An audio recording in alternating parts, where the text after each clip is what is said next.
नगर निगम चुनावों के दौरान कौन से वादे किए गए थे और कितने वादों पर खड़े उतरे हैं चुने हुए पार्षद। आज हम बात करते हैं वार्ड नंबर 81 के पार्षद सुनीता शर्मा से कि उनकी तरफ से पहल के आधार पर कौन कौन से वादे किए गए हैं और अपने 3 साल के कार्यकाल के दौरान वार्ड में कौन कौन से विकास के कार्य चल रहे हैं। पार्षद सुनीता शर्मा के पति सतीश बल्लू की तरफ से कोरोना काल में समय समय पर अमृतसर के जरूरतमंद लोगों की हर तरफ से मदद की गई और सतीश बल्लू की तरफ से धार्मिक अनुष्ठान भी समय समय पर करवाए जाते हैं। अब जानते हैं सतीश बल्लू की तरफ से कि वार्ड में कौन कौन से कार्य किए जा रहे हैं। Satish Kumar, councillor ward number 81 Chheharta. नगर निगम ਦੀਆਂ ਚੋਣਾਂ ਦੇ ਦੌਰਾਨ ਆਪਾਂ ਡਿਵੈਲਪਮੈਂਟ ਦੇ ਜਿਹੜੇ ਵਾਅਦੇ ਕੀਤੇ ਸੀ ਇਲੈਕਸ਼ਨ ਦੇ ਦੌਰਾਨ ਲੋਕਾਂ ਦੇ ਨਾਲ, ਉਹ ਮੈਕਸਿਮਮ ਆਪਾਂ ਪੂਰੇ ਕਰ ਰਹੇ ਆ। ਮੈਕਸਿਮਮ ਸਾਡੇ ਵਾਰਡ ਦੇ ਜਿਹੜੇ ਆ ਕੰਮ ਡਿਵੈਲਪਮੈਂਟ ਦੇ ਹੋ ਗਏ ਆ। 30% ਜਿਹੜੇ ਕੰਮ ਆ ਸਾਡੇ ਪੈਂਡਿੰਗ ਆ, ਜਿਹਦੇ ਅਸੀਂ ਕਾਰਪੋਰੇਸ਼ਨ ਦੇ ਹਾਊਸ ਵਿੱਚ ਪਾਸ ਕਰਵਾ ਚੁੱਕੇ ਆ। ਕੰਮ ਰਹਿੰਦੇ ਕੰਮ ਅਜੇ 2 ਸਾਲ ਸਾਡਾ ਪੀਰੀਅਡ ਰਹਿੰਦਾ ਵਾ। ਉਹਦੇ ਦੌਰਾਨ ਆਪਾਂ 100% ਜਿਹੜੇ ਡਿਵੈਲਪਮੈਂਟ ਦੇ ਵਾਅਦੇ ਕੀਤੇ ਆ ਉਹ ਪੂਰੇ ਕਰ ਰਹੇ ਆ। ਮੇਨ ਸਾਡੇ ਭੱਲਾ ਕਲੋਨੀ 2 ਪਾਰਕਾਂ ਸੀ, ਬਹੁਤ ਸਾਰੀਆਂ ਗਲੀਆਂ ਸੀ ਜਿਨ੍ਹਾਂ ਦੀ ਹਾਲਤ ਬਹੁਤ ਖਸਤਾ ਸੀ। ਸਾਡਾ ਮੇਨ ਬਾਜ਼ਾਰ ਐਂਟਰੈਂਸ ਜਿਹੜੀ ਭੱਲਾ ਕਲੋਨੀ ਦੀ ਐਂਟਰੈਂਸ ਬਾਜ਼ਾਰ ਆ, ਇਹਦੇ ਡਿਵੈਲਪਮੈਂਟ ਦਾ ਇਸ਼ੂ ਬਹੁਤ ਵੱਡਾ ਸੀ ਕਿਉਂਕਿ ਇਹ ਜਿਹੜੀ ਹੈ ਪਿੱਛੇ ਬਹੁਤ ਵੱਡੀ ਆਬਾਦੀ ਆ, ਜਿਹਦੇ ਕਰਕੇ ਬਹੁਤ ਸਾਰੀਆਂ ਗੱਡੀਆਂ, ਮੋਟਰ ਗੱਡੀਆਂ, ਕਾਰਾਂ, ਸਕੂਟਰ, ਮੋਟਰਸਾਈਕਲ ਲੰਘਦੇ ਸੀ। ਆਮ ਤੌਰ 'ਤੇ ਇੱਥੇ ਜਾਮ ਰਹਿੰਦਾ ਸੀ। ਜਦੋਂ ਇਸ ਵਿੱਚ ਆਪਾਂ ਇੰਟਰਲੋਕ ਟਾਈਲਾਂ ਲਵਾਈ ਆ, ਉਹਦੇ ਨਾਲ ਸਾਡੀ ਜਿਹੜੀ ਆ ਨਾ ਟ੍ਰੈਫਿਕ ਦੀ ਸਮੱਸਿਆ ਜਿਹੜੀ ਆ ਉਹ ਜੜ ਤੋਂ ਹੀ ਖਤਮ ਹੋ ਚੁੱਕੀ ਆ। ਇਹਦੇ ਨਾਲ ਸਾਡੇ ਮਜੀਦ ਬਿਲਡਿੰਗ ਆ, ਬਹੁਤ ਪੁਰਾਣੀ ਬਿਲਡਿੰਗ ਹੈਗੀ ਆ, ਇਹਦੀਆਂ ਵੀ 6-7 ਗਲੀਆਂ ਹੈਗੀਆਂ ਵਾ ਜਿਹੜੀਆਂ ਇਹਦੇ ਵਿੱਚ ਇੰਟਰਲੋਕ ਟਾਈਲਾਂ ਦਾ ਕੰਮ ਕਰਵਾਇਆ। ਭੱਲਾ ਕਲੋਨੀ ਸਿੰਘ ਸਭਾ ਗੁਰਦੁਆਰੇ ਸਾਹਮਣੇ 2 ਗਲੀਆਂ ਵਾ, ਉਸ ਦੀ ਹਾਲਾਤ ਵੀ ਬਹੁਤ ਮਾੜੇ ਸੀ, ਉਹਦੇ ਵਿੱਚ ਇੰਟਰਲੋਕ ਟਾਈਲ ਦਾ ਕੰਮ ਕੀਤਾ। ਇਸੇ ਤਰ੍ਹਾਂ ਹੀ ਰਾਜੂ ਕੁਆੜੀਆ ਦੇ ਬੈਕ ਸਾਈਡ ਗਲੀ ਆ ਸ਼ੇਰਸ਼ਾਹ ਸੂਰੀ ਰੋਡ 'ਤੇ ਹਰਕਿਸ਼ਨ ਨਗਰ, ਉਸ ਦੀ ਵੀ ਜਿਹੜੀ ਆ ਇੰਟਰਲੋਕ ਟਾਈਲਾਂ ਵਾ ਉੱਥੇ ਲਗਾਈ ਆ। ਸੰਧੂ ਕਲੋਨੀ ਲਗਾਈ ਆ ਔਰ ਸਭ ਤੋਂ ਪਹਿਲਾਂ ਮੈਂ ਮਾਡਰਨ ਕਲੋਨੀ ਤੋਂ ਇੰਟਰਲੋਕ ਟਾਈਲਾਂ ਲਗਾ ਕੇ ਸਭ ਤੋਂ ਪਹਿਲਾਂ ਜਿਹੜਾ ਮੇਰੇ ਕੌਂਸਲਰ ਮਨ ਤੋਂ ਪਹਿਲਾਂ ਜਿਹੜਾ ਕੰਮ ਸੀ ਆਪਾਂ ਮਾਡਰਨ ਕਲੋਨੀ ਤੋਂ ਸ਼ੁਰੂ ਕੀਤਾ। ਲਾਈਟਾਂ ਬਹੁਤ, ਜਦੋਂ ਅਸੀਂ ਆਪਣੀ ਟਰਨਓਵਰ ਸਾਡੀ ਸ਼ੁਰੂ ਹੋਈ ਆ, ਲਾਈਟਾਂ ਮੈਕਸੀਮਮ ਬੰਦ ਸੀ। ਪਹਿਲਾਂ ਤਾਂ ਆਪਾਂ ਕਾਰਪੋਰੇਸ਼ਨ ਵੱਲੋਂ ਕਾਫੀ ਹੱਦ ਤੱਕ ਨਵੀਆਂ ਲਾਈਟਾਂ ਜਿਹੜੀਆਂ LED ਲਾਈਟਾਂ ਆਪਾਂ ਲਾਈਆਂ। ਉਸ ਤੋਂ ਬਾਅਦ ਸਮਾਰਟ ਸਿਟੀ ਵਿੱਚ ਸਾਡਾ ਜਿਹੜਾ ਸ਼ਹਿਰ ਆਇਆ ਅੰਮ੍ਰਿਤਸਰ, ਉਸ ਵਿੱਚ ਆਪਾਂ ਲਗਭਗ ਸਾਲ ਤੋਂ ਜ਼ਿਆਦਾ ਹੀ ਹੋ ਗਿਆ ਟਾਈਮ ਪੀਰੀਅਡ, ਵਾਰਡ ਨੰਬਰ 81 ਦੀਆਂ ਸਾਰੀਆਂ ਗਲੀਆਂ ਵਿੱਚ ਮੈਕਸੀਮਮ ਆਪਾਂ ਸਟਰੀਟ ਲਾਈਟ ਲਗਵਾਈ ਆ, ਜਿਸ ਦੇ ਨਾਲ ਰਾਤ ਪੈਂਦੀ ਨਹੀਂ ਆ, ਦਿਨ ਹੀ ਰਹਿੰਦਾ ਵਾ 24 ਘੰਟੇ, ਕਿਉਂਕਿ ਜਦੋਂ ਰਾਤ ਪੈਣ ਲੱਗਦੀ ਉਸ ਤੋਂ ਪਹਿਲਾਂ ਸਟਰੀਟ ਲਾਈਟਾਂ ਸਾਡੀਆਂ ਜਗ ਜਾਂਦੀਆਂ ਹਨ। ਔਰ ਉਸ ਵਿੱਚ ਸਾਡਾ 20% ਜਿਹੜਾ ਸਟਰੀਟ ਲਾਈਟ ਦਾ ਕੋਈ 2-4 ਗਲੀਆਂ ਜਿਹੜੀਆਂ ਸਾਡੀਆਂ ਰਹਿ ਗਈਆਂ ਵਾ, ਉਹ ਸਟਰੀਟ ਲਾਈਟ ਸਾਡੀ ਆ ਹੁਣ ਫਾਈਲ ਸਾਡੀ ਚੰਡੀਗੜ੍ਹ ਗਈ ਆ। ਉਹ ਸਾਰੀਆਂ ਵਾਰਡਾਂ ਦੀ ਇੱਕ ਜੁਆਇੰਟ ਫਾਈਲ ਹੈਗੀ ਆ, ਉਹ ਬਸ ਅਗਲੇ 10-15 ਦਿਨ ਤੱਕ ਉਹ ਕਲੀਅਰ ਹੋ ਜਾਣੀ ਆ। ਜਿਹੜੇ ਰਹਿੰਦੀ ਆ ਸਟਰੀਟ ਲਾਈਟ ਉਹ ਵੀ ਆਪਾਂ ਲਗਵਾ ਰਹੇ ਆ। ਮੇਰੇ ਵਾਰਡ ਵਿੱਚ 2 ਟਿਊਬਵੈੱਲ ਦੀ ਬਹੁਤ ਜ਼ਰੂਰਤ ਸੀ। ਇੱਕ ਆਪਾਂ ਪਹਿਲਾਂ ਸੰਧੂ ਕਲੋਨੀ ਵਿੱਚ ਇੱਕ ਟਿਊਬਵੈੱਲ ਲਾਇਆ ਜਿਹੜਾ ਆਪਾਂ ਸਟਾਰਟ ਕਰ ਚੁੱਕੇ ਆ। ਇੱਕ ਛਿਆਟੇ ਤੋਂ ਲੈ ਕੇ ਤੇ ਖੰਡ ਵਾਲੇ ਦੇ ਵਿਚਕਾਰ ਕੋਈ ਟਿਊਬਵੈੱਲ ਨਹੀਂ ਹੈਗਾ। ਅਸੀਂ ਸੈਂਟਰ ਪੁਆਇੰਟ ਪੈਂਦਾ ਵਾ ਹਰਕ੍ਰਿਸ਼ਨ ਨਗਰ। ਹਰਕ੍ਰਿਸ਼ਨ ਨਗਰ ਮੈਂ ਆਪਣੀ ਵਾਰਡ ਵਿੱਚ ਗਲੀ ਨੰਬਰ 1 ਵਿੱਚ ਉੱਥੇ ਟਿਊਬਵੈੱਲ ਲਗਾਇਆ ਵਾ। ਉਹਦਾ ਵੀ ਆਪਾਂ ਡਾਕਟਰ ਸਾਹਿਬ ਕੋਲ ਹੁਣ ਟਾਈਮ ਲੈ ਕੇ MLA ਸਾਹਿਬ ਕੋਲ, ਮੇਅਰ ਸਾਹਿਬ ਕੋਲ ਆਪਾਂ ਅਗਲੇ ਹਫ਼ਤੇ ਉਹਦਾ ਵੀ ਉਦਘਾਟਨ ਕਰਨ ਜਾ ਰਹੇ ਹਾਂ। 2 ਟਿਊਬਵੈੱਲ ਲਗਾਏ ਆਪਾਂ ਵਾਰਡ ਵਿੱਚ ਨਵੇਂ। ਇਸ ਵਾਰਡ ਵਿੱਚ 2 ਭੱਲਾ ਕਲੋਨੀ ਵਿੱਚ ਟਿਊਬਵੈੱਲ ਲੱਗੇ ਆ, 2 ਟਿਊਬਵੈੱਲ ਆਪਾਂ ਹੋਰ ਲਗਵਾਏ ਆ, 4 ਟਿਊਬਵੈੱਲ ਹੋ ਗਏ ਆ। ਇੱਕ ਸੰਧੂ ਕਲੋਨੀ B ਬਲਾਕ 'ਚ ਵੀ ਆ ਮੇਰੇ 5 ਟਿਊਬਵੈੱਲ ਹੈਗੇ ਆ ਸਾਡੇ ਵਾਰਡ ਵਿੱਚ। ਠੀਕ ਹੈ, ਸਾਡੀ ਵਾਰਡ ਜਿਹੜੀ ਆ ਵੈਸਟ ਕੌਂਸਟੀਚੁਐਂਸੀ ਵਿੱਚ ਦੂਜੀਆਂ ਵਾਰਡਾਂ ਨਾਲੋਂ ਵੱਡੀ ਆ ਕਿਉਂਕਿ ਸਾਰੀਆਂ ਵਾਰਡਾਂ ਇੱਕੋ ਸਾਈਡ 'ਤੇ ਆ ਰੋਡ 'ਤੇ। ਮੇਰੀ ਵਾਰਡ ਆ ਜਿਹੜੀ ਰੋਡ ਤੋਂ ਦੂਸਰੇ ਪਾਸੇ ਜਿਹੜੀ ਆ Sandhu colony A block B block ਪੈਂਦਾ ਵਾ। ਔਰ ਬਹੁਤ ਐਜੂਕੇਟਡ ਲੋਕ ਹੈਗੇ ਆ ਔਰ ਬੜੇ ਅੱਛੇ ਲੋਕ ਹੈਗੇ ਆ। ਉਹਨਾਂ ਦੇ ਵੀ ਜਿੰਨੇ ਵੀ ਡਿਵੈਲਪਮੈਂਟ ਦੇ ਜਿੰਨੇ ਉਹਨਾਂ ਨੇ ਕੰਮ ਕਹੇ ਆ। ਸੰਧੂ ਕਲੋਨੀ ਦੇ ਅੰਦਰ ਵੀ ਜਿਹੜੀ ਆ ਗਲੀ ਆ ਮੋਟਿਆਂ ਵਾਲੀ ਗਲੀ, ਉਸ ਵਿੱਚ ਵੀ ਆਪਾਂ ਇੰਟਰਲੋਕ ਟਾਈਲਸ ਲਗਾਈ ਆ ਵਾ। ਟਿਊਬਵੈੱਲ ਪਹਿਲਾਂ ਲਗਵਾਇਆ ਵਾ। ਸਟਰੀਟ ਲਾਈਟ 100% ਆ। ਬੈਂਚ, ਸਪੀਡ ਬ੍ਰੇਕਰ ਵਗੈਰਾ ਜੋ ਵੀ ਉਹਨਾਂ ਨੇ ਸਮੇਂ ਤੇ ਕਹਿੰਦੇ ਰਹੇ ਆ ਉਹ ਸਾਰੇ ਕੰਮ ਹੁੰਦੇ ਰਹੇ ਆ। ਹੁਣ ਇੰਡੋ ਪਾਈਪ ਦੇ ਬੈਕ ਸਾਈਡ 'ਤੇ ਜਿਹੜੀ ਇਹ ਗਲੀ ਆ ਉੱਤੇ ਵੀ ਇੰਟਰਲੋਕ ਟਾਈਲ ਦਾ ਆਪਾਂ ਕੰਮ ਸ਼ੁਰੂ ਕੀਤਾ ਵਾ ਥੋੜ੍ਹੇ ਦਿਨ ਪਹਿਲਾਂ। ਪਾਰਕ ਵੇਖੋ ਪਿਛਲੀ ਸਰਕਾਰ ਦੇ ਦੌਰਾਨ ਕੋਈ ਡਿਵੈਲਪਮੈਂਟ ਹੋਈ ਨਹੀਂ ਸੀ। ਪਾਰਕ ਦੇ ਹਾਲਾਤ ਇਸ ਕਰਕੇ ਵੀ ਖਸਤਾ ਹੈਗੀ ਆ। ਮੈਂ ਸਭ ਤੋਂ ਪਹਿਲਾਂ ਲੋਕਾਂ ਦੀ ਜਿਹੜੀ ਮੂਲ ਸੁਵਿਧਾ ਹੈਗੀ ਆ, ਇਹ ਗਲੀਆਂ ਨਾਲੀਆਂ ਸਟਰੀਟ ਲਾਈਟ, ਇਹਨੂੰ ਜ਼ਿਆਦਾ ਤਵੱਜੋ ਦਿੱਤੀ ਆ। ਪਹਿਲਾਂ ਤੇ ਸਭ ਬੇਸਿਕ ਜਿਹੜੀ ਆ ਸਾਡੀ ਜ਼ਰੂਰਤਾਂ ਹੈਗੀਆਂ ਵਾ ਆਪਾਂ ਉਹ ਕੀਤੀਆਂ ਪੂਰੀਆਂ। ਹੁਣ ਆਹ ਸਾਲ ਜਿਹੜਾ ਸਾਡਾ ਬਿਊਟੀਫਿਕੇਸ਼ਨ ਦੇ ਕੰਮ ਆ ਜਿਹੜੇ ਉਹ ਸਾਰੇ ਜਾਰੀ ਰਹਿਣਗੇ। ਔਰ ਇਹ ਖਾਸ ਕਰਕੇ ਪਾਰਕ ਨੰਬਰ 1 ਭੱਲਾ ਕਲੋਨੀ ਦੀ ਜਿਹੜੀ ਆ, ਇਹ ਸਮਾਰਟ ਸਿਟੀ ਵਿੱਚ ਇਸ ਦੇ ਐਸਟੀਮੇਟ ਬਣ ਚੁੱਕੇ ਆ। ਇਹਦੇ ਟੈਂਡਰ ਹੁਣ ਥੋੜ੍ਹੇ ਟਾਈਮ ਤੋਂ, ਕਿਉਂਕਿ ਕਰੋਨਾ ਕਾਲ ਕਰਕੇ 6-8 ਮਹੀਨੇ ਕੋਈ ਕੰਮ ਨਹੀਂ ਹੋਇਆ, ਹੁਣ ਇਸ ਦਾ ਬਹੁਤ ਜਲਦੀ ਆ ਇਹਦੇ ਟੈਂਡਰ ਲੱਗ ਰਹੇ ਆ ਔਰ ਬਹੁਤ ਜਲਦੀ ਇਸ ਦਾ ਕੰਮ ਵੀ ਸ਼ੁਰੂ ਹੋਣਾ ਵਾ। ਔਰ ਇਸ ਦੀ ਡਿਵੈਲਪਮੈਂਟ ਜਿਹੜੀ ਆ ਜ਼ੀਰੋ ਤੋਂ ਸ਼ੁਰੂ ਹੋਣੀ ਆ।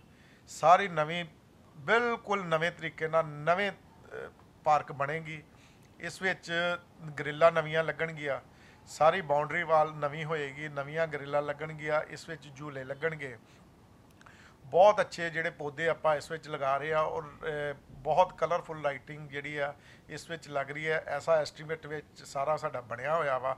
ਇਹਦਾ ਕੰਮ ਲਗਭਗ 1 ਜਾਂ 2 ਮਹੀਨੇ ਦੇ ਵਿੱਚ ਮੈਕਸਿਮਮ ਸ਼ੁਰੂ ਹੋ ਰਿਹਾ ਵਾ। ਇਸੇ ਤਰ੍ਹਾਂ ਨਾਲ ਭੱਲਾ ਕਲੋਨੀ 2 ਨੰਬਰ ਪਾਰਕ ਆ, ਉਸ ਦਾ ਵੀ ਐਸਟੀਮੇਟ ਸਾਡੇ ਬਣ ਗਏ, ਉਹਦੇ ਟੈਂਡਰ ਲੱਗਣੇ ਆ। ਉਹਦਾ ਕੰਮ ਵੀ ਆਪਾਂ ਉਹਦੇ ਵਿੱਚ ਇੰਟਰਲੋਕ ਟਾਈਲ ਲਗਾ ਰਹੇ ਆ, ਫੁੱਟਪਾਥ ਬਣਾ ਰਹੇ ਆ, ਉਹਦੇ ਨਾਲ 2 ਹਟਸ ਬਣਾ ਰਹੇ ਆ। ਔਰ ਇਸ 1 ਨੰਬਰ ਪਾਰਕ ਵਿੱਚ ਵੀ ਹਟਸ ਬਣਾ ਰਹੇ ਆ ਬੈਠਣ ਵਾਸਤੇ। ਇਹਦੇ ਨਾਲ ਬੈਂਚ ਵੀ ਲਗਾ ਰਹੇ ਆ ਲੋਕਾਂ ਦੇ ਬੈਠਣ ਦੀ ਸੁਵਿਧਾ। ਜਿੱਥੇ ਸੈਰ ਕਰਕੇ ਲੋਕ ਥੱਕ ਕੇ ਜਾਂ ਗੱਪਸ਼ਪ ਮਾਰਨੀ ਹੋਵੇ, ਧੁੱਪੇ ਬੈਠਣਾ ਹੋਵੇ, ਤੇ ਉਹ ਆਪਾਂ 2-2 ਹਟਸ ਦੋਨਾਂ ਪਾਰਕਾਂ ਵਿੱਚ ਬਣਾ ਰਹੇ ਆ। ਬੱਚਿਆਂ ਵਾਸਤੇ ਆਪਾਂ ਛੋਟੇ ਝੂਲੇ ਲਗਾ ਰਹੇ ਆ, ਬੱਚਿਆਂ ਵਾਸਤੇ, ਛੋਟੇ ਬੱਚਿਆਂ ਵਾਸਤੇ। ਉਹ ਸਾਡੇ ਜਿਹੜੇ ਐਸਟੀਮੇਟ ਦੇ ਵਿੱਚ ਆ ਝੂਲੇ ਦੋਨਾਂ ਪਾਰਕਾਂ ਦੇ ਵਿੱਚ, 1 ਨੰਬਰ ਪਾਰਕ ਵਿੱਚ ਵੀ 2 ਨੰਬਰ ਪਾਰਕ ਵਿੱਚ ਹੀ। ਇਸ ਤਰ੍ਹਾਂ ਹਰਕ੍ਰਿਸ਼ਨ ਨਗਰ 1 ਨੰਬਰ ਪਾਰਕ ਵਿੱਚ ਆਪਾਂ ਸਾਰੀ ਬਾਉਂਡਰੀ ਵਾਲ ਨਵੀਂ ਕਰਾ ਕੇ, ਨਵੀਆਂ ਗਰਿੱਲਾਂ, ਸਾਰੀ ਪਾਰਕ ਵਿੱਚ ਇੰਟਰਲੋਕ ਟਾਈਲ ਲਗਾ ਰਹੇ ਆ, ਨਾਲ ਬੂਟੇ ਲਗਾ ਰਹੇ ਆ। ਉਸ ਵਿੱਚ ਵੀ 2 ਹਟਸ ਬਣਾ ਰਹੇ ਆ। ਇੱਕ ਪਾਰਕ ਮੇਰੀ ਸੰਧੂ ਕਲੋਨੀ ਹੈਗੀ ਆ, ਉਸ ਵਿੱਚ ਬੈਂਚਾਂ ਦੀ ਜ਼ਰੂਰਤ ਹੈਗੀ ਸੀ, ਬੈਂਚ ਲਗਵਾਏ ਆ। ਇੱਕ ਪਾਰਕ ਜਿਹੜੀ ਆ ਸਾਡੀ ਪ੍ਰੋਫੈਸਰ ਕਲੋਨੀ ਵਿੱਚ ਆ, ਉਸ ਵਿੱਚ ਓਪਨ ਜਿਮ ਲਗਾ ਰਹੇ ਆ ਆਪਾਂ। ਉਹਦੇ ਨਾਲ ਫੁੱਟਪਾਥ ਬਣ ਰਿਹਾ ਵਾ, ਫੁੱਟਪਾਥ ਦੇ ਨਾਲ ਹਟਸ ਬਣ ਰਹੀਆਂ ਵਾ ਬੈਠਣ ਵਾਸਤੇ। ਉਸ ਦੀ ਵੀ ਡਿਵੈਲਪਮੈਂਟ ਦੇ ਜਿਹੜਾ 8.5 ਲੱਖ ਰੁਪਏ ਦਾ ਮੇਰਾ ਐਸਟੀਮੇਟ ਆ, ਉਹ ਪਾਸ ਹੈ ਕਾਰਪੋਰੇਸ਼ਨ ਵੱਲੋਂ। ਬਹੁਤ ਜਲਦੀ ਉਹਦਾ ਵੀ ਟੈਂਡਰ ਲੱਗ ਰਿਹਾ ਵਾ, ਉਹ ਵੀ ਆਪਾਂ ਕੰਮ ਸ਼ੁਰੂ ਇਸ ਸਾਲ ਜਿਹੜੇ ਆਪਾਂ ਨਾ ਸਾਰੇ ਕੰਮ ਜਿਹੜੇ ਪਾਰਕਾਂ ਦੇ ਬਿਊਟੀਫਿਕੇਸ਼ਨ ਦੇ ਜਿਹੜੇ ਕੰਮ ਆ ਆਪਾਂ ਸਾਰੇ ਕੰਪਲੀਟ ਕਰ ਦੇਣੇ ਆ। ਨੀਲੇ ਕਾਰਡ ਜਿਹੜੇ ਆ ਸਾਡੇ ਮੇਰੀ ਵਾਰਡ ਵਿੱਚ ਬਹੁਤ ਸਾਰੇ ਬਣਨ ਵਾਲੇ ਹੈਗੇ ਇਹ। ਔਰ ਮੈਂ 586 ਕਾਰਡ ਇੱਕ ਵਾਰੀ, 112 ਕਾਰਡ ਇੱਕ ਵਾਰੀ ਹੁਣ ਬਣਾਏ ਆ। ਔਰ ਇਸ ਤੋਂ ਪਹਿਲਾਂ ਮੈਂ 1962 ਦਾ ਸਾਡੇ ਕੋਲ ਡਿਪੂ ਵੀ ਹੈਗਾ। ਇਸ ਤੋਂ ਪਹਿਲਾਂ ਵੀ ਆਪਾਂ 700-800 ਕਾਰਡ ਪਹਿਲਾਂ ਬਣਾ ਚੁੱਕੇ ਆ। ਕਰੀਬ 1500 ਕਾਰਡ ਆਪਾਂ ਜਿਹੜਾ ਵਾ ਹੁਣ ਵੀ ਬਾਰਕੋਡ ਨੰਬਰ ਲੱਗੇ ਸਾਨੂੰ ਮਿਲੇ ਆ। ਇੱਕ ਕਾਉਂਸਲਰ ਨੂੰ 100 ਕਾਰਡ, ਹੁਣ ਵੀ ਜਿਹੜੇ ਉਹ 100 ਕਾਰਡ ਅਸੀਂ ਬੰਨਾ ਦੇ ਦਿੱਤਾ ਵਾ। ਉਹ 100 ਕਾਰਡ ਸਾਡਾ ਬਣ ਚੁੱਕਾ ਵਾ। ਕੋਈ ਇੱਥੇ ਤੇ ਮੈਕਸਿਮਮ ਸਾਡੀ ਵਾਰਡ ਵਿੱਚ ਤੇ ਸਭ ਨੇ ਤੋਲ ਵੀ ਪੂਰਾ ਦਿੱਤਾ ਵਾ, ਚਨੇ ਵੀ ਪੂਰੇ ਦਿੱਤੇ ਆ ਤੇ ਕਣਕ ਵੀ ਪੂਰੀ ਦਿੱਤੀ ਹੈਗੀ ਆ। ਇਸ ਵਿੱਚ ਤੇ ਕੋਈ ਨਹੀਂ। ਐਕਚੁਅਲੀ ਪ੍ਰੋਬਲਮ ਇੱਕ ਹੈਗੀ ਆ ਕਿ ਜਿਹੜੀ ਆਪਾਂ ਕਣਕ ਜਾਂ ਛੋਲੇ ਆਉਂਦੇ ਆ ਨਾ, ਇਹ ਵੈਸੇ ਤੋਲ ਵਿੱਚ ਬਹੁਤ ਘੱਟ ਹੁੰਦੇ ਆ। ਇਹਦੀ ਕੰਪਲੇਂਟ ਆਪਾਂ ਸਮੇਂ-ਸਮੇਂ 'ਤੇ DFC ਨੂੰ, AFSO ਇੰਸਪੈਕਟਰ ਆਪਣੇ ਨੂੰ, ਉਹਨਾਂ ਦੇ ਨੋਟਿਸ ਵਿੱਚ ਆਪਾਂ ਲਿਆਉਂਦੇ ਰਹਿੰਦੇ ਆ। ਡਿਪੂ ਹੋਲਡਰ ਵੀ ਮਜਬੂਰ ਹੈਗੇ ਆ ਕਈ, ਕਿਉਂਕਿ ਕਈ ਵਾਰੀ ਸਾਡੇ ਜਿਹੜੇ ਤੋਲ ਵਿੱਚ ਆ ਕੁਇੰਟਲਾਂ ਦੇ ਹਿਸਾਬ ਨਾਲ ਕਣਕ ਘੱਟ ਜਾਂਦੀ ਆ। ਉਹਨਾਂ ਹਾਲਾਤਾਂ ਦੇ ਵਿੱਚ ਡਿਪੂ ਹੋਲਡਰ ਕੋਲ ਪਹਿਲਾਂ ਤੇ ਜਿਹੜੀ ਇਹਨਾਂ ਦੀ ਲਦਾਈ ਦੇ ਪੈਸੇ, ਲੇਬਰ ਜਿਹੜੀ ਆ ਆਪਾਂ ਆਪਣੀ ਪੋਕਟ ਵਿੱਚੋਂ ਦਿੰਦੇ ਆ, ਜੋ ਕਿ ਸਰਕਾਰ ਦੀ ਵੈਸੇ ਪਾਲਿਸੀ ਹੈਗੀ ਆ ਕਿ ਤੁਹਾਨੂੰ ਡੋਰ ਸਟੈਪ 'ਤੇ ਤੁਹਾਨੂੰ ਸਮਾਨ ਮਿਲੇਗਾ। ਉਹ ਜਿਹੜਾ ਸਮਾਨ ਸਾਨੂੰ ਡੋਰ ਸਟੈਪ 'ਤੇ ਮਿਲਦਾ ਵਾ, ਉੱਤੇ ਸਾਨੂੰ ਜਿਹੜੇ ਸਾਡੇ ਖਰਚੇ ਚੜ੍ਹ ਜਾਂਦੇ ਆ। ਉਸ ਤੋਂ ਬਾਅਦ ਜਿਹੜਾ ਡਿਪੂ ਦੇ ਕਣਕ ਵੰਡਣ ਦਾ ਵਾ, ਕਿਉਂਕਿ ਸਾਡੇ ਕੋਲ ਆਪ 1962 ਦਾ ਡਿਪੂ ਔਰ ਮੈਕਸਿਮਮ ਡਿਪੂ ਹੋਲਡਰਾਂ ਦੀਆਂ ਸਮੱਸਿਆਵਾਂ ਦਾ ਸਾਨੂੰ ਪਤਾ। ਇਹਨਾਂ ਹਾਲਾਤਾਂ ਦੇ ਵਿੱਚ ਜੇ ਕਿਸੇ ਨੇ ਕੋਈ ਕਣਕ ਥੋੜ੍ਹੀ ਬਹੁਤੀ ਘੱਟ ਦਿੱਤੀ ਆ ਤੇ ਆਪਣੀ ਕਣਕ ਹੀ ਮਹਾਂ ਪੂਰੀ ਕਰਨ ਵਾਸਤੇ ਕਿ ਡਿਪੂ ਹੋਲਡਰ ਨੇ ਦਿੱਤੀ ਹੋਏਗੀ। ਸੋ ਐਸੀ ਕੋਈ ਕੰਪਲੇਂਟ ਪਬਲਿਕ ਵੱਲੋਂ ਸਾਨੂੰ ਮਿਲੀ ਨਹੀਂ ਆ। MLA ਸਾਹਿਬ ਵੱਲੋਂ ਤਾਂ ਸਾਨੂੰ ਬਹੁਤ ਸਹਿਯੋਗ ਆ ਕਿ ਜਿੰਨੇ ਡਿਵੈਲਪਮੈਂਟ ਦੇ ਕੰਮ ਆ, ਮਾਨਯੋਗ MLA ਸਾਹਿਬ ਸਾਡੇ ਡਾਕਟਰ ਰਾਜ ਕੁਮਾਰ ਵੇਰਕਾ ਜੀ ਔਰ ਮਾਨਯੋਗ ਮੇਅਰ ਸਾਹਿਬ ਵੱਲੋਂ ਮੈਕਸਿਮਮ ਕੰਮ ਜਿਹੜੇ ਸਾਡੇ ਜਿੰਨੇ ਵੀ ਆਪਾਂ ਅੱਜ ਤੱਕ ਕੰਮ ਲੈ ਕੇ ਗਏ ਆ ਸਾਰੇ ਪਾਸ ਕਰਵਾਏ ਗਏ ਆ। ਹੁਣ ਵੀ ਸਾਨੂੰ ਪਿੱਛੇ ਜੇ MLA ਸਾਹਿਬ ਨੇ 25 ਲੱਖ ਰੁਪਈਆ ਸਾਨੂੰ ਇੱਕ ਅਲੱਗ ਦਿੱਤਾ ਸੀ ਕਿ ਜਿਹੜੇ ਤੁਸੀਂ ਆਪਣੇ ਮਰਜ਼ੀ ਦੇ ਨਾਲ ਜਿੱਤੇ ਡਿਵੈਲਪਮੈਂਟ ਦੇ ਜਿਹੜੀਆਂ ਗਲੀਆਂ ਤੁਹਾਨੂੰ ਤੁਸੀਂ ਸਮਝਦੇ ਹੈਗੇ ਹੋ ਕਿ ਇਹ ਤੁਹਾਨੂੰ ਜ਼ਰੂਰੀ ਆ, ਟੌਪ ਪ੍ਰਾਇਓਰਟੀ 'ਤੇ ਕਰਨੀਆਂ ਵਾ, ਉਹ ਪੈਸੇ ਸਾਨੂੰ ਇਸ ਵਾਸਤੇ ਦਿੱਤੇ ਗਏ ਜਿਹੜੇ ਟੌਪ ਪ੍ਰਾਇਓਰਟੀ 'ਤੇ ਤੁਹਾਡੇ ਕੰਮ ਹੋਣ ਵਾਲੇ ਆ ਉਹ ਤੁਸੀਂ ਕਰਵਾ ਲਓ। क्योंकि कारपोरेशन का एक प्रोसैस आ जिहड़ा कि एक पहला हाउस विच काम पास होने, उस तो बाद टेंडर लगने तो उस तो बाद डिवेलपमेंट के काम शुरू होने। सो इन्हां हालातां विच जदों भी सानूं किसी चीज़ की कमी महसूस होई है डिवेलपमेंट विच, तो जिन्ने भी फंड आपां हुण भी MLA साहब ने जिन्ने पार्कां दे जिहड़े साडे डिवेलपमेंट के काम आ सारे फंड वो एस्टीमेट नवे बन गए आ साडे, और वो सारे फंड MLA साहब वालों मिल रहे हैं सानूं। मैसेज तो जो मैं पहली बारी भी गया 2012 भी इलैक्शन जो लड़ी है उदों भी लोगों को इहो वादा किया ही, और अज भी इस इलैक्शन भी इहो वादा किया है। मैं तो लोगों को एको गल कही आ, जो वादे मैं तुहाडे नाल करके चला वा तुहाडी डिवेलपमेंट दे, अगर जे मैं तुहाडी डिवेलपमेंट 100% पूरी करवावांगा तो मैं तुहाडे कोल जिस गली महल्ले की डिवेलपमेंट रह जाएगी मैं वोट लैन नहीं आवांगा, मैं वोट मंगन नहीं आवांगा। और मैनूं आस और विश्वास हैगा वा कि आपां 100 नहीं 110% आप डिवेलपमेंट के काम कंप्लीट करके लोगों के विच दोबारा वोट मंगन जावांगे। ये थे वार्ड नंबर 81 के पार्षद सुनीता शर्मा के पति सतीश बल्लू, जिन्होंने बताया कि उनकी वार्ड वेस्ट हलके की सबसे बड़ी वार्ड है और यहाँ भल्ला कॉलोनी की मेन रोड की सड़क का बहुत बुरा हाल था और ना ही लाइट थी। यहाँ लॉक टाइल का काम पहल के आधार पर करवाया गया और जो अंदरूनी गलियां हैं उनमें भी काम चल रहा है। संधू कॉलोनी में पानी के लिए ट्यूबवेल लगवाई गई और हरकृष्ण नगर गली नंबर 1 में पानी के लिए ट्यूबवेल लगाया गया, जिसकी शुरुआत जल्द ही की जाएगी। वहीं गलियों में टाइल लगवाई गई है और हरकृष्ण नगर गली नंबर 1 में पार्क का काम भी जल्द शुरुआत किया जाएगा। भल्ला कॉलोनी में पार्क नंबर 1 में ओपन जिम लगवाया गया है और उसकी विकास कार्य स्मार्ट सिटी प्रोजेक्ट के तहत जल्द शुरू की जाएगी। वहीं सतीश बल्लू ने कहा कि 75 से 80% काम किए गए हैं और जो काम है वे जल्द पूरे किए जाएंगे और जो काम रह गए हैं वो भी जल्द पूरे किए जाएंगे। वहीं जब वार्ड नंबर 81 के लोगों से बात की गई तो उन्होंने बताया कि 70% काम किए गए हैं और पार्षद की तरफ से समय समय पर लोगों से मिलकर उनकी समस्या का हल किया जाता है। और वार्ड नंबर 81 के लोगों ने कहा कि हम पार्षद सुनीता शर्मा और उनके पति सतीश बल्लू का धन्यवाद करते हैं कि जो हमारे हर सुख दुख में शामिल होते हैं और ये हमें अपने परिवार की तरह ही मिलते हैं। हरकृष्ण नगर के लोगों ने कहा कि हमारे सभी काम पूरे किए हैं और पार्क का काम भी जल्द पूरा करवा देंगे। निर्मल सिंह मल्ली 81 नंबर काउंसलर सतीश बल्लू जी तकरीबन काफ़ी फुलफिल है। ਜਿਹੜੇ ਸਾਡੇ ਕੌਂਸਲਰ ਮਿਲੇ ਆ ਬਹੁਤ ਵਧੀਆ ਮਿਹਨਤੀ ਆ, ਬਹੁਤ ਇਲਾਕੇ ਦਾ ਧਿਆਨ ਰੱਖਦੇ ਆ, ਇਲਾਕੇ 'ਚ ਆਉਂਦੇ ਜਾਂਦੇ ਰਹਿੰਦੇ ਆ। ਕੋਈ ਐਜ ਏ ਕੌਂਸਲਰ ਨਹੀਂ, ਐਜ ਏ ਪਰਿਵਾਰਕ ਮੈਂਬਰ ਰਹਿੰਦੇ ਆ। ਸਾਰ ਘਰ ਨਾਲ ਦੀ ਸਾਂਝ ਹੈ। ਪਾਰਕ ਦੀ ਹਾਲਤ ਬੜੀ ਚਿਰ ਦੀ ਮਾੜੀ ਆ। ਟਿਊਬਵੈੱਲ ਦੀ ਬਹੁਤ ਚਿਰ ਦੀ ਡਿਮਾਂਡ ਸੀ ਇਲਾਕਾ ਨਿਵਾਸੀਆਂ ਦੀ, ਮਹੱਲਾ ਨਿਵਾਸੀਆਂ ਦੀ। ਬੱਲੂ ਜੀ ਨੂੰ ਸਾਰਿਆਂ ਨੇ ਬੇਨਤੀ ਕੀਤੀ ਔਰ ਇਹਨਾਂ ਟਿਊਬਵੈੱਲ ਦਾ ਕੰਮ ਤਾਂ ਕਰਤਾ ਤੇ ਥੋੜ੍ਹੇ ਦਿਨਾਂ ਤੱਕ ਇਹਨਾਂ ਦਾ ਉਦਘਾਟਨ ਵੀ ਇਹਦਾ ਕਰ ਦੇਣਾ। ਤੇ ਪਾਰਕ ਵੱਲੋਂ ਵੀ ਇਹਨਾਂ ਨੂੰ ਬੇਨਤੀ ਕੀਤੀ ਆ ਥੋੜ੍ਹੇ ਦਿਨਾਂ ਤੋਂ, ਤੇ ਪਾਰਕ ਵੀ ਸ਼ਾਇਦ ਇਹਨਾਂ ਵਾਅਦਾ ਦਵਾਇਆ ਕਿ 15-20 ਦਿਨ ਦੇ ਵਿੱਚ ਕੰਮ ਸ਼ੁਰੂ ਕਰਾ ਦਾਂਗੇ। ਕੋਡ ਲੱਗਾ ਹੋਇਆ, ਕੋਡ ਲੱਗੇ ਕਰਕੇ ਕਹਿੰਦੇ ਥੋੜ੍ਹੇ 17 ਤੋਂ ਬਾਅਦ ਸ਼ੁਰੂ ਹੋਊਗਾ।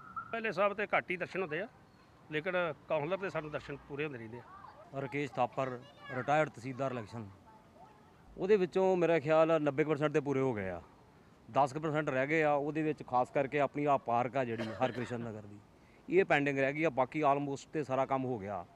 ਖਾਸ ਕਰਕੇ ਇਹਦੇ ਵਿੱਚ ਜਿਹੜੀ ਮੈਂ ਪਹਿਲ ਕਦਮੀ ਕਹਿੰਦਾ ਹਾਂ ਉਹ ਸਾਡੇ ਜਿਹੜੇ ਕਾਉਂਸਲਰ ਸਾਹਿਬ ਆ ਸਤੀਸ਼ ਬੱਲੂ ਜੀ, ਉਹਨਾਂ ਨੇ ਬਹੁਤ ਮਿਹਨਤ ਕਰਕੇ ਪਹਿਲਾਂ ਦੇ ਲਾਈਟਾਂ ਦਾ ਕੰਮ ਕਰਵਾਇਆ। ਇੱਥੇ ਜਿਹੜਾ ਕੁੱਪ ਘੇਰ ਸੀ 5 ਸਾਲ ਤੋਂ ਲਗਾਤਾਰ ਕੁੱਪ ਘੇਰ ਸੀ, ਕੋਈ ਲਾਈਟ ਨਹੀਂ ਸੀ ਹੈਗੀ ਸਟਰੀਟ ਲਾਈਟ। ਅੱਜ ਵੇਖੋ ਇੱਥੇ ਦਿਨ ਚੜਿਆ ਹੁੰਦਾ, ਰਾਤ ਨੂੰ ਵੀ ਥਾਂ ਥਾਂ ਦੇ ਮਤਲਬ ਹਰ 10 ਮੀਟਰ ਦੇ ਵਕਫੇ 'ਤੇ ਲਾਈਟਾਂ ਲੱਗੀਆਂ ਦੀਆਂ। ਪਹਿਲਾਂ ਜਿਹੜੀ ਇਹਨਾਂ ਦੀ ਸਭ ਤੋਂ ਵੱਡੀ ਕਾਰਗੁਜ਼ਾਰੀ ਇਹ ਸੀ। ਦੂਸਰੀ ਇੱਥੇ ਸਪੀਡ ਬ੍ਰੇਕਰ ਦੀ ਕਮੀ ਸੀ। ਇਹਨਾਂ ਨੇ ਵੇਖੋ ਜੀ 5-7 ਸਪੀਡ ਬ੍ਰੇਕਰ ਇਹਨੇ ਲਾਗੇ, ਬੜੀ ਫਾਸਟ ਗੱਡੀਆਂ ਚੱਲਦੀਆਂ ਸੀ, ਬੱਚਿਆਂ ਨੂੰ ਬੜੀ ਮੁਸ਼ਕਲ ਆਉਂਦੀ, ਕੋਈ ਬੱਚਾ ਬਾਹਰੋਂ ਨਿਕਲਦਾ ਸੀ। 2-3 ਇਹੋ ਜਿਹੇ ਇੰਸੀਡੈਂਟ ਵੀ ਹੋਏ ਇੱਥੇ ਵੀ, ਲੇਕਿਨ ਇਹਨਾਂ ਨੇ ਇਹ ਵੀ ਬੜਾ ਉਪਰਾਲਾ ਕਰਕੇ ਇਹ ਵੀ ਜਿਹੜੇ ਆ ਸਪੀਡ ਬ੍ਰੇਕਰ ਲਵਾਏ ਆ। ਬਾਕੀ ਮੱਲੀ ਸਾਹਿਬ ਨੇ ਤੁਹਾਨੂੰ ਦੱਸ ਦਿੱਤਾ ਸਭ ਤੋਂ ਵੱਡੀ ਮੰਗ ਸੀ ਸਾਡੀ ਆ ਟਿਊਬਵੈੱਲ ਦੀ, ਇਹਨਾਂ ਨੇ ਬੜੀ ਦਿਨ ਰਾਤ ਇੱਕ ਕਰਕੇ। ਦੂਜੀ ਗੱਲ ਇਹ ਕਿ ਮੈਂ ਇਹਨਾਂ ਦੀ ਚਲੋ ਇਹਨਾਂ ਦੀ ਪਿੱਠ ਪਿੱਛੇ ਵੀ ਇਹਨਾਂ ਦੇ ਮੂੰਹ ਸਾਹਮਣੇ ਵੀ ਇਹ ਸਿਫਤ ਕਰਨਾ ਚਾਹੁੰਦਾ ਕਿ 24 ਆਵਰ ਇਹ ਅਵੇਲੇਬਲ ਰਹਿੰਦੇ ਨੇ। ਜਦੋਂ ਮਰਜ਼ੀ ਇਹਨਾਂ ਨੂੰ ਫੋਨ ਕਰ ਲਓ, ਉਸੇ ਵੇਲੇ ਤੁਹਾਨੂੰ ਜੇ ਉਹ ਬਿਜੀ ਨੇ ਤੇ ਬੈਕ ਰਿੰਗ ਤੁਹਾਨੂੰ ਵਿਦਿਨ 5 ਮਿੰਟਸ ਵਾਪਸ ਆ ਜਾਣੀ ਜੀ। ਮਤਲਬ ਬਹੁਤ ਵਧੀਆ ਸਾਨੂੰ ਕਾਉਂਸਲਰ ਮਿਲੇ ਆ ਅਸੀਂ ਇਹ ਵੀ ਕਹਿੰਦੇ ਗਾਂ ਇਹੀ ਸਾਡੇ ਐਮਐਲਏ ਵੀ ਬਣ ਜਾਣ ਤੇ ਸਾਡਾ ਹੋਰ ਜਿਹੜਾ ਮਹੱਲੇ ਦਾ ਜਿਹੜਾ ਵਧੀਆ ਸੁਧਾਰ ਹੋ ਜੇ। ਅਸੀਂ ਇਹ ਵੀ ਆਸ ਕਰਦੇ ਹਾਂ ਕਿ ਸਾਡੇ ਐਮਐਲਏ ਇਹ ਬਣ, ਚਲੋ ਹੁਣ ਭਾਵੇਂ ਇਹ ਰਿਜ਼ਰਵ ਕੌਂਸਟੀਚੁਐਂਸੀ ਨਹੀਂ ਬਣ ਸਕਦੇ, ਲੇਕਿਨ ਫਿਰ ਵੀ ਸਾਨੂੰ ਇਹੀ ਆਸ ਆ ਵੀ ਇਹੋ ਜਿਹੇ ਐਮਐਲਏ ਹੋਣ ਤੇ ਸਾਰੇ ਏਰੀਆ ਦਾ ਵਿਕਾਸ ਹੋ ਜਾਵੇ। ਤੇ ਹੁਣ ਸਾਡੀ ਮੇਨ ਮੰਗ ਜਿਹੜੀ ਆ ਉਹ ਸਾਡੀ ਪਾਰਕ ਦੀ ਆ। ਇਹਨਾਂ ਅੱਗੇ ਬੇਨਤੀ ਕੀਤੀ ਆ, ਇਹ ਕਹਿੰਦੇ ਜੀ ਚਲੋ ਆ ਕੋਡ ਲੱਗਾ, ਇਲੈਕਸ਼ਨ ਕੋਡ ਚੱਲ ਰਿਹਾ, ਤੁਹਾਨੂੰ ਪਤਾ ਕਮੇਟੀਆਂ ਦੀ ਇਲੈਕਸ਼ਨ ਚੱਲਣ ਰਹੀ ਆ। ਕਮੇਟੀਆਂ ਦੀ ਇਲੈਕਸ਼ਨ ਤੋਂ ਬਾਅਦ ਕੋਡ ਖਤਮ ਹੋ ਜਾਣਾ, ਉਸ ਤੋਂ ਬਾਅਦ ਇਹ ਕਹਿੰਦੇ ਜੇ ਫਰਵਰੀ ਦੇ ਲਾਸਟ ਦੇ ਵਿੱਚ ਜਾਂ ਮਾਰਚ ਦੇ ਵਿੱਚ ਇਹ ਕੰਮ ਸ਼ੁਰੂ ਹੋ ਜਾਊਗਾ। ਤੇ ਅਸੀਂ ਆਪਣੇ ਵੱਲੋਂ, ਮੈਂ ਤੇ ਸਾਰੇ ਮਹੱਲੇ ਵੱਲੋਂ ਖਾਸ ਕਰਕੇ ਸਤੀਸ਼ ਬੱਲੂ ਜੀ ਦਾ ਤਹਿ ਦਿਲੋਂ ਧੰਨਵਾਦ ਕਰਦਾ, ਜਿਨ੍ਹਾਂ ਨੇ ਬੜੇ ਐਫਰਟਸ ਕਰਕੇ ਇੱਕ ਤੇ ਟਿਊਬਵੈੱਲ ਤੁਹਾਡੇ ਸਾਹਮਣੇ ਲੱਗਾ, ਇਹਨਾਂ ਨੇ 2 ਮਹੀਨਿਆਂ ਦੇ ਵਿੱਚ ਇਹ ਟਿਊਬਵੈੱਲ ਦਾ ਕੰਮ ਮੁਕੰਮਲ ਕਰਵਾਇਆ। ਆਪ ਪਰਸਨਲੀ ਇੰਟੈਂਸ਼ਨ ਕਰਕੇ ਦਿਨ ਦੇ ਵਿੱਚ 4-4 ਫੇਰੇ ਮਾਰਦੇ ਸੀ ਇਸੇ ਵੀ ਕਿਤੇ ਕੰਮ ਰੁਕ ਨਾ ਜਾਵੇ, ਕਿਤੇ ਫੰਡ ਦੀ ਕਮੀ ਨਾ ਜਾਵੇ, ਉੱਤੋਂ ਦੀ ਕਹਿਣਾ ਪਵੇ। ਤੇ ਇਹਨਾਂ ਨੇ ਬੜੀ ਐਫਰਟਸ ਕਰਕੇ ਕੰਮ ਕਰਵਾਏ ਨੇ ਤੇ ਸਾਨੂੰ ਇਹ ਵੀ ਆਸ ਆ ਕਿ ਇਹ ਪਾਰਕ ਦਾ ਕੰਮ ਵੀ ਜ਼ਰੂਰ ਕਰਵਾਉਣਗੇ। ਇਸੇ ਨਾਲ ਮੈਂ ਭਾਰਤ ਟੀਵੀ ਦਾ ਬਹੁਤ ਬਹੁਤ ਸ਼ੁਕਰੀਆ ਅਦਾ ਕਰਦਾ ਜਿਨ੍ਹਾਂ ਨੇ ਇੱਥੇ ਆ ਕੇ ਸਾਡੀ ਕਵਰੇਜ ਕੀਤੀ ਆ, ਤੇ ਬਾਕੀ ਬੱਲੂ ਸਾਹਿਬ ਦਾ ਬਹੁਤ ਬਹੁਤ ਸ਼ੁਕਰੀਆ ਕਰਦਾ। ਬਾਕੀ ਜਿੱਥੋਂ ਤੱਕ ਐਮਐਲਏ ਦਾ ਸਵਾਲ ਤੁਸੀਂ ਪੁੱਛਿਆ ਸੀ ਮੱਲੀ ਸਾਹਿਬ ਕੋ, ਵੀ ਉਹਨਾਂ ਨਾਲ ਤੇ ਅਜੇ ਤੱਕ ਸਾਡਾ ਮੇਰਾ ਖਿਆਲ ਇੱਥੇ ਬਹੁਤ ਘੱਟ ਆਏ, ਜਾਂ ਆਏ ਆ ਸਾਨੂੰ ਮਿਲੇ ਨਹੀਂ ਜੀ, ਇਹ ਗੱਲ ਆ। ਤੇ ਅਸੀਂ ਉਹਨਾਂ ਨੂੰ ਵੀ ਆਸ ਕਰਦੇ ਹਾਂ ਵੀ ਆ ਕੇ ਸਾਡੀਆਂ ਮੁਸੀਬਤਾਂ ਸਾਡੀਆਂ ਪ੍ਰੋਬਲਮ ਸੁਣਨ ਤੇ ਉਹਨਾਂ ਦਾ ਹੱਲ ਕਰਨ। ਮੇਰਾ ਜੀ ਰਾਜੂ ਨਾਂ ਜੇ, ਮੈਂ ਇੱਥੋਂ ਦਾ 10 ਸਾਲ ਤੋਂ ਰਹਿ ਰਿਹਾ ਤੇ ਬੜਾ ਬੁਰਾ ਹਾਲ ਸੀ। ਬੱਲੂ ਭਾਈ ਵੱਲ 2-4 ਵਾਰ ਗਏ ਅਸੀਂ ਕੌਂਸਲਰ ਸਾਹਿਬ ਵੱਲ, ਇਹਨਾਂ ਨੇ ਸਾਡੀ ਸੁਣੀ ਆ ਤੇ ਹੁਣ ਸਾਡੀ ਸਵਰਗ ਤੋਂ ਜ਼ਿਆਦਾ ਵਧੀਆ ਬਣਾਤੀ ਇਹਨਾਂ ਨੇ ਸੜਕ। ਕੰਡੀਸ਼ਨ ਇੰਨਾ ਬੁਰਾ ਹਾਲ ਸੀ ਜੀ ਕਿ ਲੰਘਣਾ ਔਖਾ ਸੀ, ਬੱਚੇ ਸਕੂਲ ਜਾਂਦੇ ਐਕਟਿਵਾ ਲੈ ਕੇ ਡਿੱਗਦੇ ਸੀ ਤੇ ਉੱਚੀ ਨੀਵੀਂ ਸੀ, ਬਹੁਤ ਹੀ ਜ਼ਿਆਦਾ ਬੁਰਾ ਹਾਲ ਸੀ। ਤਕਰੀਬਨ ਸਾਡੇ ਕੇ ਬੁਰੇ ਹੋ ਗਏ ਜੀ ਪੂਰੇ, ਜੋ ਇਹਨਾਂ ਨੇ ਕਿਹਾ ਸੀ। ਮੇਨ ਸੜਕ ਬਣ ਗਈ ਆ, ਮਗਰ ਗਲੀ ਬਣ ਗਈ ਆ, ਸੀਵਰ ਲਾਈਟਾਂ ਲੂਟਾਂ ਸਭ ਇਹਨਾਂ ਨੇ ਕਿਰਪਾ ਕੀਤੀ ਆ। ਤੇ ਜਦੋਂ ਜਾਈਏ ਬੜੇ ਪਿਆਰ ਨਾਲ ਮਿਲਦੇ ਨੇ, ਹੱਸਦੇ ਖੇਡਦੇ ਨੇ ਤੇ ਇਹੋ ਕਹਿੰਦੇ ਨੇ ਕੋਈ ਗੱਲ ਨਹੀਂ ਸਾਰੇ ਕੰਮ ਹੋ ਜਾਣਗੇ, ਨਾ ਕੋਈ ਨਹੀਂ ਆ। ਚਲੋ ਟਾਈਮ ਕੇ ਲੱਗਦਾ ਹੀ ਆ, ਬਾਕੀ ਬਹੁਤ ਵਧੀਆ ਸਾਨੂੰ ਕੌਂਸਲਰ ਸਾਹਿਬ ਮਿਲੇ ਨੇ ਤੇ ਬੜੀ ਕਿਰਪਾ ਹੋਈ ਇਹਨਾਂ ਦੀ। ਮੈਂ ਸਰਜੀਤ ਸਿੰਘ ਇੱਥੇ ਪਿਛਲੇ 5 ਸਾਲ ਤੋਂ ਰਹਿ ਰਿਹਾ। ਮੇਰੀ ਇੱਥੇ ਦੁਕਾਨ ਹੈ, ਘਰ ਹੈ। ਪਹਿਲੇ ਬਹੁਤ ਪਰੇਸ਼ਾਨੀ ਆਉਂਦੀ ਸੀ, ਸਾਡੀ ਇਹ ਗਲੀ ਦੀ ਬਹੁਤ ਪਰੇਸ਼ਾਨੀ ਸੀ, ਟੁੱਟੀ ਹੋਈ ਸੀ। ਹੁਣ ਤੁਸੀਂ ਦੇਖ ਰਹੇ ਹੋ ਵੀ ਇਹ ਗਲੀ ਪੂਰੀ ਅੱਛੀ ਤਰ੍ਹਾਂ ਨਾਲ ਬਣ ਗਈ ਹੋਈ ਹੈ ਔਰ ਬੱਚਿਆਂ ਦਾ ਰਹਿਣਾ ਬਹਿਣਾ, ਸਾਡਾ ਰਹਿਣਾ ਬਹਿਣਾ ਕਾਫੀ ਅੱਛਾ ਹੋ ਗਿਆ ਹੈ। ਪਹਿਲਾਂ ਬਰਸਾਤ ਦੇ ਦਿਨਾਂ 'ਤੇ ਇੱਥੇ ਬਹੁਤ ਮੁਸ਼ਕਲ ਆਉਂਦੀ ਸੀ, ਜਦੋਂ ਵੀ ਅਸੀਂ ਘਰ ਤੋਂ ਬਾਹਰ ਪੈਰ ਪਾਉਂਦੇ ਸੀ ਤਿਲਕਣ ਨਾਲ ਡਿੱਗਦੇ ਹੀ ਡਿੱਗਦੇ ਸੀ। ਪਰ ਹੁਣ ਬਹੁਤ ਵਧੀਆ ਸਾਡੇ ਕੌਂਸਲਰ ਸਾਹਿਬ ਨੇ ਕਰਾਇਆ ਹੈ। ਸੀਵਰ ਦੀ ਸਾਡੀ ਸਮੱਸਿਆ ਸੀ ਉਹ ਵੀ ਪੂਰੀ ਕਰਵਾ ਦਿੱਤੀ ਹੈ, ਪਾਣੀ ਦੀ ਵਾਟਰ ਸਪਲਾਈ ਦੀ ਸੀ। ਜਿਹੜੀਆਂ ਸਾਡੀਆਂ ਬੁਨਿਆਦੀ ਜਿਹੜੀਆਂ ਸਹੂਲਤਾਂ ਸੀ ਸਾਨੂੰ ਇੱਥੇ ਰਹਿਣ ਦੀਆਂ, ਉਹ ਸਾਡੀਆਂ ਜ਼ਰੂਰਤ ਦੀਆਂ ਪੂਰੀਆਂ ਕਰਵਾਈਆਂ ਨੇ।